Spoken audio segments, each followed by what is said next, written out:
Welcome back. Well, it does now seem that government and trade unions representing public workers are pretty close, very close to signing a wage deal. It'll see public workers getting an increase, we understand, of 7.5%. There's been a long period of negotiation here. Behind all of this, of course, was government's decision back in 2020 to not implement that agreed-to-wage increase just as the pandemic was starting. Claude Naicker is the National Manager for the Public Servants Association, one of the biggest unions in this space. Claude, good afternoon to you. Have you agreed and shaken hands, or are you still checking with your members? Well, it seems to be nearing the end. We've taken the revised offer. Very good afternoon to you, sorry. We've taken the revised offer back to our members, and we've received an overwhelming support to accept the 7.5% average pensionable salary increase. We've also taken note that some of the other unions that were present during the negotiations have also received a positive mandate from their members. So going forward, we will engage the bargaining council. Hopefully, we'll have an agreement in place shortly that can be effective come 1st of April this year, and the public servants can enjoy that salary increase that's on offer. Well, 7.5% is pretty much bang on inflation. What does this do to the living standards of your members? I mean, it doesn't improve them. On the other hand, they don't get worse. Well, if you consider what happens is that 1 year they didn't get a salary increase, and the next year it was just a cash allowance. Just to set it in perspective, the cash allowance that they were receiving will now be converted into a pensionable salary increase, meaning that part of that money will go towards the saving towards the retirement or pension fund. In addition, the government has added a 3.3% salary increase to that. So effectively, it's an average. If you look at from the lowest paid worker to the highest paid worker, if you take all the percentages that they will get in terms of the conversion of the cash gratuity, it amounts to an average of 7.5% across the board. So not what we set out to achieve at the beginning of the negotiation process, where we demanded 10%. But ideally, when there's any offer on the table, as far as the PSA is concerned, we always take it back to our members. And in light of the current situation, I think they've thought about it very carefully and have given us a mandate to go ahead and sign this agreement. And just to be clear, Claude, this is just for 1 year, right? This is just for the forthcoming financial year. It's not a multi-year wage agreement like we used to have. Well, initially, when the employer started this negotiation process, they offered or they placed on the table a 3-year term agreement.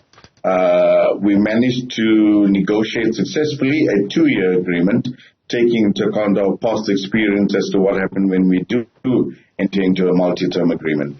The second year of the agreement, essentially what it entails is that it's going to be an increase of the projected CPI, in other words, the projected inflation rate, with the proviso is that the inflation rate, if it's above 6.5%, then employers will get a 6.5% increase.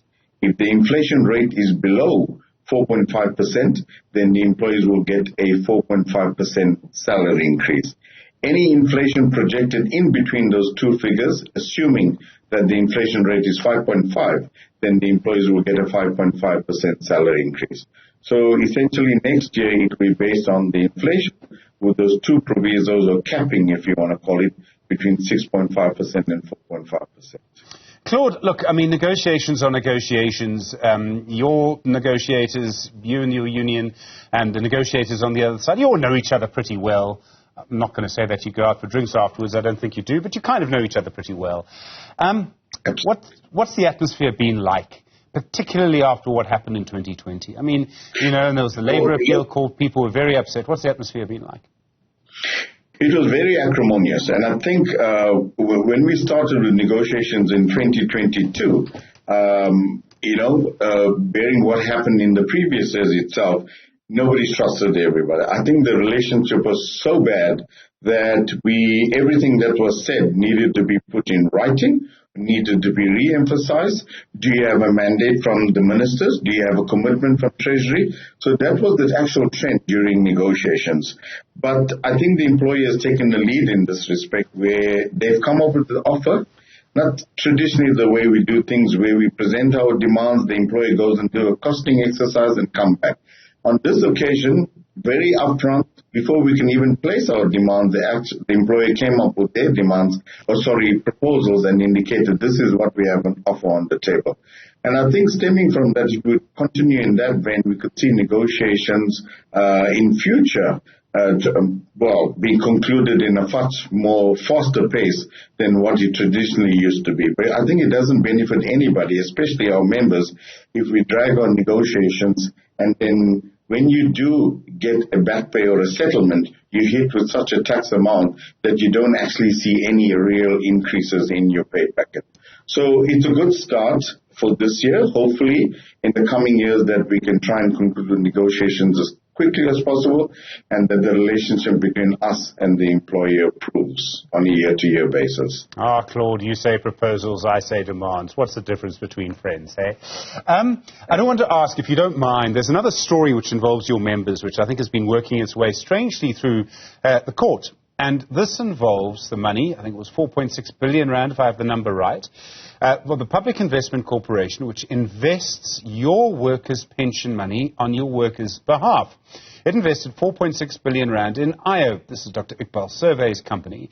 In the end, they went to court. They demanded their money back. The PIC agreed it should never have done this investment. There's been an out-of-court settlement, from what we understand, what's in the public domain. I'm not sure it's supposed to be in the public domain, but it is. It looks like the PIC, from that 4.6 billion rand, is only going to get 600 million rand back. What do you think's happened here? I mean, is this your pension money going down the drain?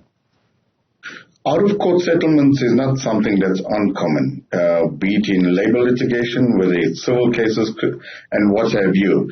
But I think having seen what has happened in the past, as far as PIC is concerned, and the Commission of Inquiry, we thought they would have learned by now to be more transparent. Our members are really irate, seeing to it. They wanted more details as to what the out-of-court settlement was. Yeah, we've been getting sketchy news as to what the out-of-court settlement, but not full details. So our members have mandated us as late as yesterday afternoon to write to the GEPF and get details, even pick and get details, more closer details on what this out-of-court settlement is. Although the Government Employees Pension Fund is a defined benefit, in that when members do go off on retirement or resign, their pension benefits are calculated in terms of a formula. So they're not going to lose any benefits as such. But as you continue over the years, the fund gets eroded by bad investments. Sooner or later, you get to a stage where the fund cannot pay out benefits to members based on this fixed formula itself. It's well and good to have a defined benefit, but this benefit needs to be sustained so that public servants throughout the contribution period and the retirement period, they are able to reap back what they actually saved. But if we continue in this vein, sooner or later we're going to have a situation where we're unable to pay out benefits from the pension fund. So in a nutshell, I think members are very irate that this has been secret. It's been clouded in controversy from the onset. And I think it's time to come clean. PIC needs to come clean. And it's the members of the GEPF, and the PSA has one of the largest contributors of members to the pension fund, to give details or more details and explain exactly what this court settlement entails. It's such a crazy story because, clearly the PIC is saying we should never have made this investment in the first place. And on the face of it, they should never have made this investment in the first place. It didn't make financial sense. Absolutely ironic itself. And from what you indicated and from what we read from the reports, the out-of-court settlement doesn't alleviate exactly the bad investment that they made. Are they able to recoup much of the money? No. I hear what the court settlement entails, that it also gives the company a breathing space to actually take off and try and obviously recoup some of this money or continue to trade or whatever the case is.